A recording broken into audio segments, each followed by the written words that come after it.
In the realm of Norse mythology, where thunderous storms and tempestuous seas raged, there dwelled a formidable deity known as Aegir. As the god of the sea and storms, he commanded the vast expanse of the ocean and wielded the power to unleash its fury upon the world. Aegir's abode was a magnificent palace beneath the waves, where he resided with his wife, Ran, the goddess of the sea. Their home was adorned with shimmering seashells, coral reefs, and the ethereal glow of bioluminescent creatures. From his watery throne, Aegir surveyed his domain, his piercing gaze scanning the horizon for any sign of disturbance. Aegir's appearance was as imposing as the storms he controlled.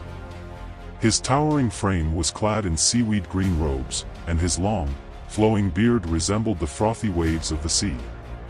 His eyes, a deep azure hue, reflected the vastness and mystery of the ocean depths. As the god of storms, Aegir possessed the ability to summon thunderbolts and lightning, unleashing their wrath upon those who dared to defy him. The sound of his voice, like the roar of 1,000 waves, could shake the very foundations of the earth. Sailors and fishermen trembled at the mere mention of his name, for he was known to be both capricious and unforgiving. Yet, beneath his tempestuous exterior, Aegir harbored a deep respect for the sea and its creatures. He was the protector of the marine realm, ensuring the balance and harmony of the underwater world.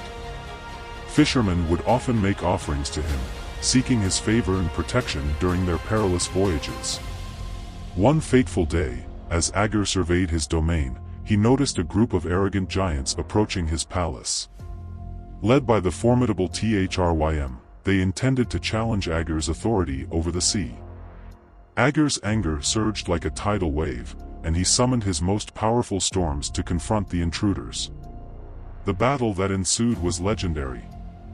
Thunderbolts crashed down from the heavens, illuminating the ocean with blinding flashes. The waves rose to monstrous heights, threatening to engulf the giants. Aegir himself wielded his mighty trident, sending bolts of lightning that shattered the giants' armor. In the end, Aegir's power proved insurmountable. The giants were defeated and forced to retreat, their pride shattered. From that day forward, Aegir's reputation as the undisputed ruler of the sea and storms was firmly established.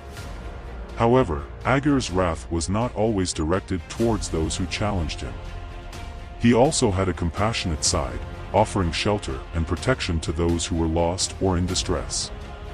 Sailors who found themselves stranded at sea would often pray to Aegir, and he would guide them safely to shore.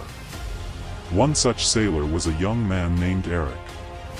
Caught in a fierce storm, his ship was battered and broken, leaving him adrift in the unforgiving ocean.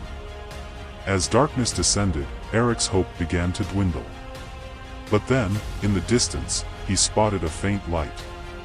With renewed determination, Eric swam towards the light, and to his astonishment, he found himself at the entrance to Aegir's palace. Aegir, sensing Eric's plight, welcomed him into his home and provided him with food, shelter, and comfort. As Eric rested in Aegir's palace, he learned much about the god of the sea and storms. He discovered that Aegir was not merely a force of destruction but also a protector and a guide.